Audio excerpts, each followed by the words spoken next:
बच्चों देखते हैं क्वेश्चन नंबर 25। एक एयर बबल है, उसका रेडियस दिया हुआ है 2 मिलीमीटर्स और ये कितना डीप है। ये 3.3 मीटर डेप्थ में है एक रिवर पे, मतलब सरफेस पे 3.3 मीटर्स नीचे। अब क्वेश्चन में पूछ रहा है कि ये जो बबल है जब ये सरफेस पे आ जाएगा तो इसका रेडियस क्या होगा। ठीक है, तो जब ये सरफेस पे आएगा तो क्या होगा, जब ये सरफेस पे आ जाएगा तो इसका वॉल्यूम प्रेशर इसके अंदर क्या हो जाएगा, डिक्रीज हो जाएगा, क्योंकि नीचे में प्रेशर ज्यादा होगा, ऊपर आओगे लिक्विड में तो प्रेशर कम हो जाएगा। यहाँ पे आपको सरफेस टेंशन का इफेक्ट नेग्लेक्ट करना है, क्योंकि वैसे भी क्वेश्चन में डेटा में नहीं दिया हुआ। ठीक है, तो देखो कैसे सॉल्व करेंगे।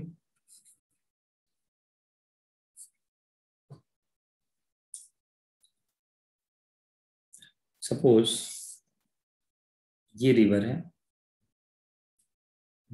एक मिनट ऐसे कर लेते हैं। This is river. शुरू में जो बबल है वो यहाँ पे है, ठीक है, that is at a depth of 3.3 metre. तो सबसे पहले मुझे क्या करना है, यहाँ पे प्रेशर P1 कैलकुलेट करना है।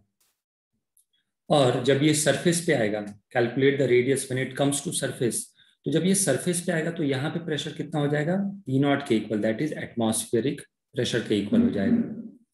तो ध्यान से देखना, P0 कितना है, P0 is 10⁵ newton per metre square. P1 P1 क्या हो जाएगा, P1 will be equal to P0 plus rho g h. P0 is 10⁵. Density question में 1000, yes it is given 1000। G की वैल्यू मैं क्या ले लूंगा, 10 ले लूंगा, एंड दिस इज H की वैल्यू इज 3.3 कैलकुलेशन के लिए।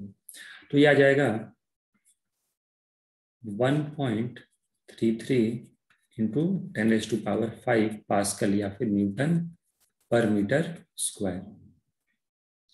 ओके, यहाँ पे टेम्परेचर के बारे में कमेंट नहीं किया गया है, तो हम लोग अज्यूम करेंगे कि यहाँ भी टेम्परेचर T है और यहाँ भी टेम्परेचर T है। नंबर ऑफ मोल्स दोनों जगह क्या होगा, बबल के अंदर सेम होगा। तो वॉल्यूम क्या हो जाएगा, यहाँ पे वॉल्यूम होगा V1 और यहाँ पे वॉल्यूम हो जाएगा V2, which will be equal to 4/3 pi r cube. Okay, तो ऐसे देख लो, EV is equal to nRT। Bubble का टेम्परेचर मुझे कांस्टेंट अज्यूम करना है, R कांस्टेंट अज्यूम करना है, N भी हम कांस्टेंट अज्यूम करेंगे। माने मैं लिख सकता हूँ P1 V1 will be equal to P2 V2। माने प्रेशर है कितना P1 और वॉल्यूम कितना हो जाएगा, चलो पहले मैं पूरा लिख देता हूँ, P1 V1 is equal to P2 V2 होगा। तो जब ये 3.3 मीटर नीचे है तो कितना होगा प्रेशर, 1.33 इंटू 10⁵. वॉल्यूम क्या हो जाएगा बच्चों, वॉल्यूम हो जाएगा 4/3 पाई आर क्यूब। अब देखो मैं 2 मिलीमीटर्स को 2 मिलीमीटर ही रहने देता हूँ, ठीक है, क्योंकि जब आप राइट साइड में भी कैलकुलेट करोगे वॉल्यूम तो उसमें रेडियस mm में ही आएगा, तो यहाँ पे आपको कन्वर्ट करने की जरूरत नहीं है। जो यहाँ पे यूनिट रखोगे तो फाइनल रेडियस भी उसी यूनिट में आ जाएगा। फाइनल प्रेशर कितना है, 10⁵ इंटू 4/3 वॉल्यूम 4/3 पाई। अगर जो फाइनल रेडियस आ रहे तो this will be r cube, sorry मैंने यहाँ पे आर स्क्वायर लिख दिया, this will be r cube. 10⁵ 4/3 pi 10⁵ 4/3 pi cancel हो गया। ओके, अब आप क्या करो, ये क्यूब कैलकुलेट करो। So R cube will be equal to 1.33 into 8। So what will be R, R की वैल्यू कितनी आ जाएगी यहाँ से, 1.33 इंटू 8, ये आ रहा है 10.64। ठीक है, दिस इज आर क्यूब। अब इसका पावर कैलकुलेट करना है मुझे। पावर मतलब क्यूब रूट निकालना है, तभी रेडियस आएगा।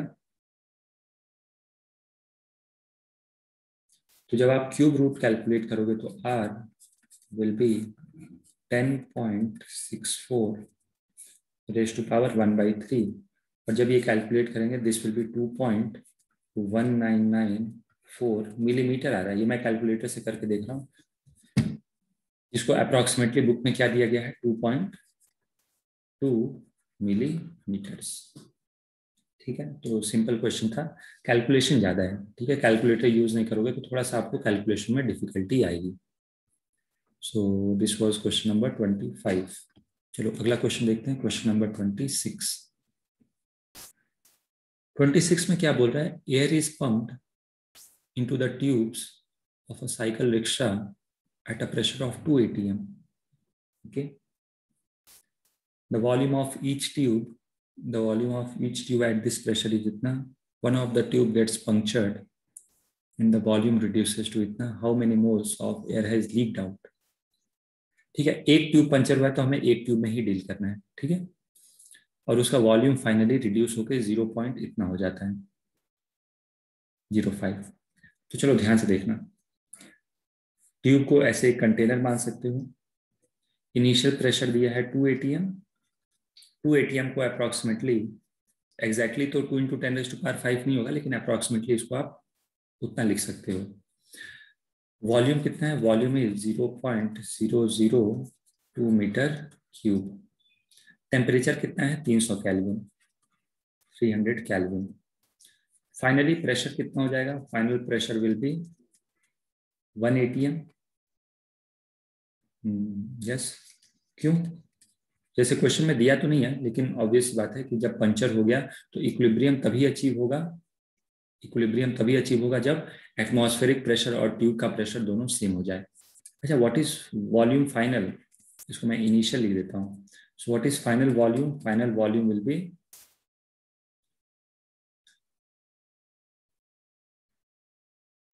How many moles. ठीक है, मोल्स निकालना है। फाइनल वॉल्यूम कितना है, क्वेश्चन में दिया है 0.0005 मीटर क्यूब।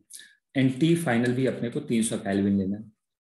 बहुत ही सिंपल है, ये फॉर्मूला बेस्ड है। क्या मैं यहाँ पे N1 निकाल सकता हूँ, यस। क्या मैं यहाँ पे N2 निकाल सकता हूँ, yes.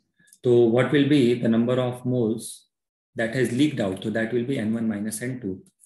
So number of moles which is leaked out is N1 - N2। ठीक है, this will be P initial V initial upon RT minus P final V final upon RT।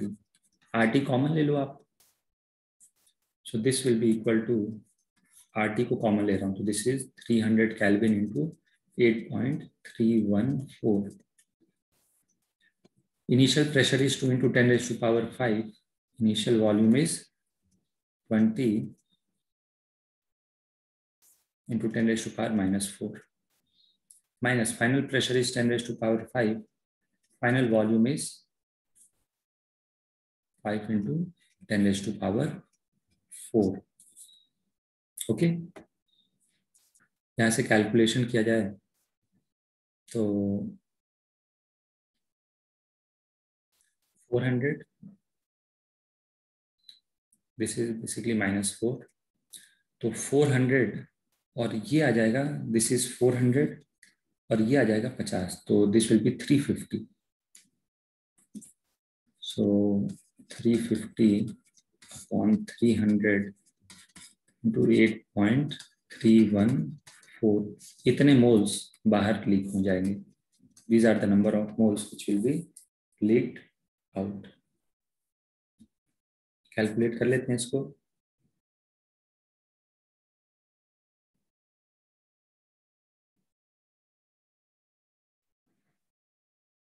तो ये कैलकुलेट करके आ रहा है 0.140 मोल्स आ रहे हैं, और आंसर भी अप्रोक्सीमेटली इतना ही दिया हुआ है। Okay,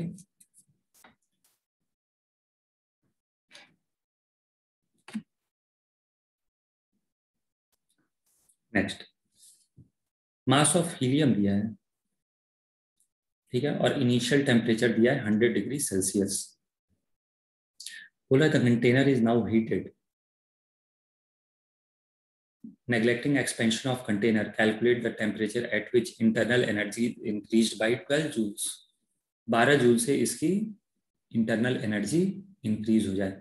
so what is change in internal energy? सबसे पहले तो आप नंबर ऑफ मोल्स कैलकुलेट कर लो. Number of moles will be 0.040 divided by 4. So this is 0.01 moles. इतने नंबर ऑफ मोल्स आ गए. अब आप क्या चाहते हो कि टेम्परेचर की ये इंटरनल एनर्जी जो है वो कितने से बढ़ जाए? 12 जूल से. Internal energy increases by 12 joules. So for increase in 12 joules delta u क्या होता है? डेल्टा यू होता है 3/2 NR delta t. So this is 12. Delta u is 12. 3/2 number of moles. Number of moles क्या हो जाएगा? 0.01. आर की वैल्यू एक्चुअली इसको यहाँ पे लिख लेते हैं. This implies 12 joules is equal to 3/2. Number of moles is 0.01. R is 8.314 into delta t. यहाँ से डेल्टा टी कैलकुलेट करते हैं हम लोग. 3 4 12. दिस इज इस तरफ आके ये 800 बन जाएगा. 0.01 लेफ्ट साइड में आएगा अपॉन 8.314. तो ये 100 से कम आएगा. इतना चेंज इन टेम्परेचर आएगा. This will be the change in temperature. नीचे डिनोमिनेटर 8 होता तो एग्जैक्टली 100 आता. 100 से थोड़ा सा कम. डिवाइड करके देख लेते हैं. This is 96.22. This is 96.22 degree Celsius. मतलब इतना टेम्परेचर बढ़ना चाहिए. लेकिन क्वेश्चन में ये नहीं पूछा कि टेम्परेचर कितना बढ़ना चाहिए. पूछा कि टेम्परेचर बताना है. तो इनिशियल टेम्परेचर इज 100 और इतना इंक्रीज होगा. तो what is final temperature? T final will be 100 plus this, that is 196.22 degree Celsius. Simple question था ये भी. Next. During an experiment in ideal gas is found to obey an additional law. PV square is constant. Find the temperature when it expands to 2V. Gas has initial temperature. देखो initial क्या क्या दिया हुआ है? Initial temperature T दिया है. Initial volume V दिया है. Okay. Finally आपने क्या किया? इसका volume V final is equal to 2V. Okay. V final कितना कर दिया? 2V. और T फाइनल मुझे कैलकुलेट करना है. तो सबसे सिंपल अप्रोच से हम लोग जाएंगे. PV square is constant. PV square is constant. Okay. और एक और इक्वेशन होता है आइडियल गैस इक्वेशन. वो क्या होता है? PV is equal to NRT. NRT. मुझे टेम्परेचर और वॉल्यूम में रिलेशन चाहिए. मतलब मुझे प्रेशर को गायब करना है. तो पहले इक्वेशन को मैं क्या लिख सकता हूँ? फर्स्ट इक्वेशन को मैं लिख सकता हूँ PV into V is equal to constant. And what is PV? PV is basically NRT. NRT into V is constant. N और R भी एक कांस्टेंट है और ये भी एक कांस्टेंट है. तो सब मिलके एक नया कांस्टेंट बन गया. PV is constant. इसको आप K भी लिख सकते हैं. ओके. अब वॉल्यूम को डबल करोगे इस इक्वेशन के हिसाब से क्या हो जाएगा? If volume is double then temperature will be half. Temperature कितना हो जाएगा? हाफ हो जाएगा. So what is final temperature? Therefore, चलो मैं यहाँ लिख देता हूँ. Therefore final temperature will be equal to T/2. ये आंसर आ जाएगा.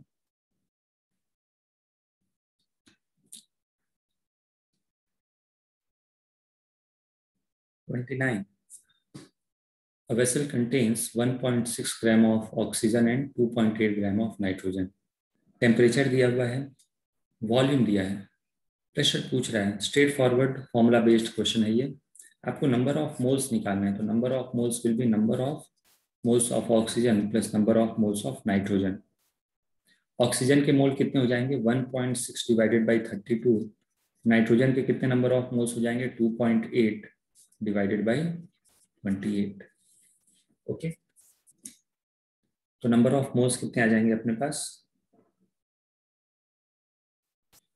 दिस विल बी, ये हो जाएगा 0.05 और ये हो जाएगा 0.1. तो दिस इज 0.15 मोल्स. अपने पास इतने मोल्स. ओके. टेम्परेचर दिया है, वॉल्यूम दिया है, प्रेशर निकालना है। तो pressure will be equal to nRT upon volume is V. This is 0.15. Okay, r की वैल्यू 8.314, टेम्परेचर कितना लेना है 300 केल्विन, और वॉल्यूम इज 0.166. तो यहां से निकाल लेते हैं हम लोग pressure.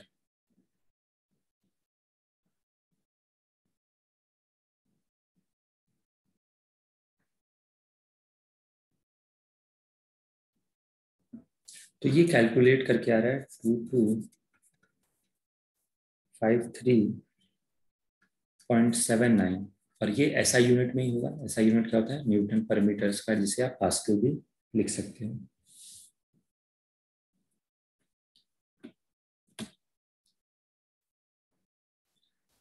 Question number 30.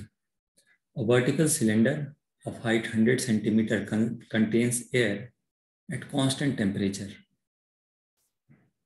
The top is closed by a frictionless light piston. Atmospheric pressure is equal to 75 centimeter of mercury. Mercury is slowly poured over the piston. Find maximum height of mercury column that can be put on the piston. Interesting question है। देखो क्या बोल रहा है question में,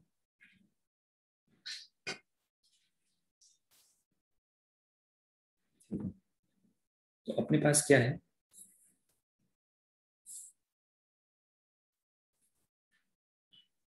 suppose ये जो length आप देख रहे हो दिस इज 100 सेंटीमीटर, और यहाँ पे एक लाइट पिस्टन आपने रखा हुआ है। अब सारे प्रेशर को हम लोग किस में के टर्म्स में डील करेंगे। अब देखो ये पिस्टन का थिकनेस हमें नेग्लेक्ट करना है, दिस इज मासलेस। तो बाहर में एटमॉस्फेरिक प्रेशर जो है वो कितना है 75 centimetre of mercury.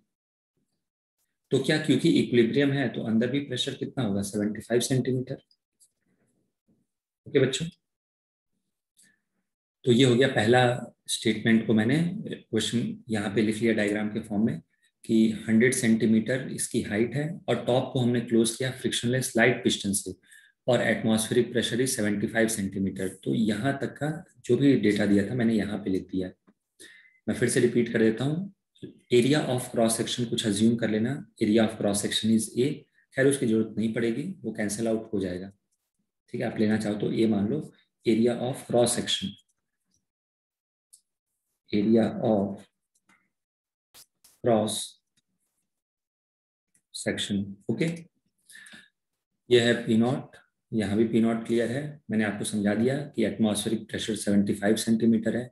This piston, ये जो पिस्टन आप देख रहे हो, this piston is light. Piston light है तो अंदर का भी प्रेशर सेम होगा 75 सेंटीमीटर। अब क्या बोला जा रहा है कि मरकरी मैंने यहाँ पे पोर करना शुरू कर दिया, इस जगह पे मरकरी मैंने पोर करना शुरू कर दिया।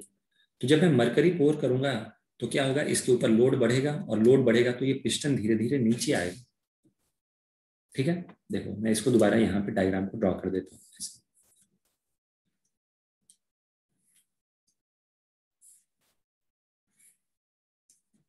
ओके, अब यहाँ पे क्या किया हम लोगों ने, यहाँ पे मरकरी डालना शुरू कर दिए। जैसे जैसे यहाँ पे आप मरकरी रखोगे, चलो मरकरी को मैं ऐसे कुछ मार्क कर दूं,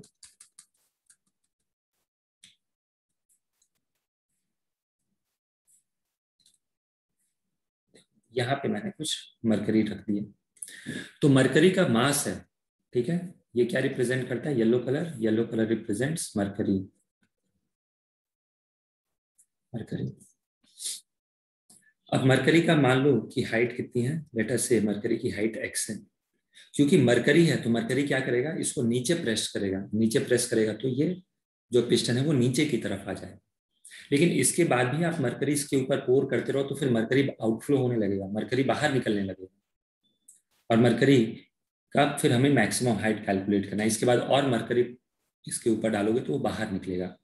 देखो एक्चुअली में होगा क्या कि जब आप थोड़ा सा मरकरी डालोगे तो ये पिस्टन ज्यादा नीचे आ जाएगा और गैप रह जाएगा। फिर आप और मरकरी डालोगे, थोड़ा ये और नीचे आएगा, लेकिन अभी भी स्पेस बचा रहेगा। लेकिन अल्टीमेटली क्या होगा कि मरकरी डालते डालते एक टाइम ऐसा आ जाएगा कि मरकरी ओवरफ्लो होने लगेगा।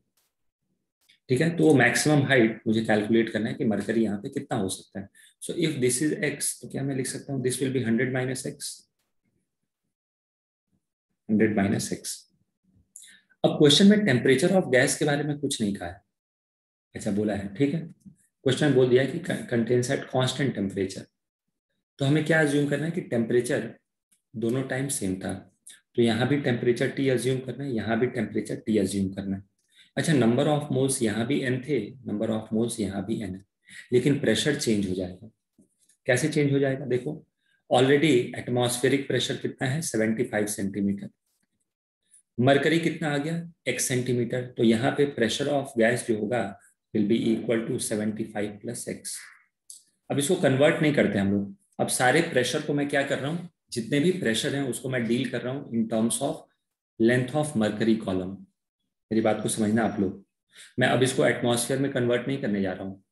प्रेशर को मैं किस में डील कर रहा हूँ, डायरेक्टली मरकरी में। तो एटमॉस्फेरिक प्रेशर है 75 सेंटीमीटर और मरकरी कितना आ गया x उसके ऊपर है, तो प्रेशर कितना हो जाएगा गैस का 75 प्लस x। ठीक है, ये सफिशिएंट एक्सप्लेनेशन दे दिया है। एक बार मैं और बता देता हूँ, कुछ बच्चों को नहीं समझ में आता है। देखो, एटमॉस्फेरिक प्रेशर है P not, that is 75 centimetre. यहाँ पे और मरकरी आपने कितना रख दिया x, तो जो नीचे प्रेशर आएगा वो कितना हो जाएगा P नॉट प्लस x हो जाएगा, इसे प्रेशर ऑफ गैस। अब मुझे x की वैल्यू कैलकुलेट करनी है। ओके, तो ध्यान से देखो, अगर जो मैं PV is equal to nRT लगा दूं, PV is equal to nRT, तो नंबर ऑफ मोल्स जो गैस में था, यहाँ पे जो नंबर ऑफ मोल्स है और यहाँ पे जो नंबर ऑफ मोल्स है वो तो सेम है, और टेम्परेचर भी सेम है। माने P1 V1 will be equal to P2 V2। अच्छा, P1 V1 को क्या लिख सकते हो, प्रेशर और वॉल्यूम को लिख सकते हो length into area of cross section. आप ऐसे लिख सकते हो P1 V1 is equal to P2 V2। Volume लिखते टाइम क्या लिखना है, वॉल्यूम को लिख लेना length into area of cross section, जो फाइनली कैंसिल हो जाएगा। So what is initial pressure 75 centimeter. What is initial volume? Initial volume will be 100 centimeter into area of cross section. देखो, मैं सेंटीमीटर को मीटर में कन्वर्ट नहीं कर रहा हूं, क्योंकि हर जगह दोनों जगह सेम यूनिट चल रहा है, तो फाइनली वो कैंसिल आउट होगा। फाइनल प्रेशर क्या है, final pressure is 75 plus x। What is final volume, this is 100 minus x into area.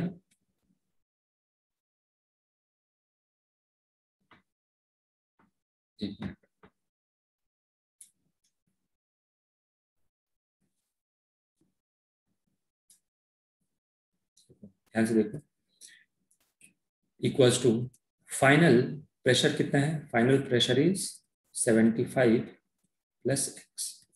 Final volume क्या हो जाएगा, final volume will be 100 minus x into area. देखो, दोनों तरफ से एरिया कैंसिल हो गया। अब इस इक्वेशन को सॉल्व करना है। अब आप कॉमन सेंस लगा सकते हो कि x की वैल्यू अगर जो मैं 25 रख दूं, ये बन जाएगा 100 और ये बन जाएगा 75। आपको क्वाड्रेटिक सॉल्व करना है तो कर सकते हो, लेकिन यहाँ से डायरेक्टली सॉल्यूशन दिख जाना चाहिए कि बेसिकली लेफ्ट हैंड साइड में 100 इंटू 75 है। ओके, और ये 75 प्लस x, ऐसा सिचुएशन आ गया यहाँ पे कि आपको डायरेक्टली दिख जाता है। ठीक है, नहीं दिखे तो आपको ये क्वाड्रेटिक बना के सॉल्व करना है। अब देखो 70, ये 100 है, इसको अगर जो 100 बनाना है, हमेशा ऐसा नहीं होता, ये ऐसा हो गया इस सिचुएशन में, करते हैं क्वाड्रेटिक सॉल्व। तो ये 25 ऐड कर दो, तो आपने देखा कि अच्छा मैं 25 यहाँ भी ऐड कर दूं, यहाँ भी 25, x की वैल्यू 25 रख दूं, तो ऑटोमेटिकली 75 बन जाएगा। x will be equal to 25 centimetre. मतलब कितना मरकरी हम लोग पोर कर सकते हैं, मैक्सिमम मरकरी जो हम लोग पोर कर सकते हैं, दैट विल बी 25 सेंटीमीटर। इसके बाद अगर जो आप और मरकरी पोर करोगे तो वो बाहर की तरफ गिरने लगेगा। तो ये आंसर है।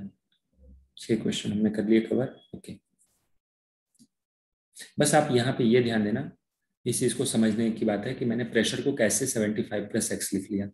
ठीक है, तो मैं लेंथ ऑफ मरकरी कॉलम में डील कर रहा हूँ, तो अगर जो आपने प्रेशर पढ़ा है तो आपको ये समझ में आएगा। जैसे ये फ्लूइड मैकेनिक्स में भी हम लोग देखते हैं।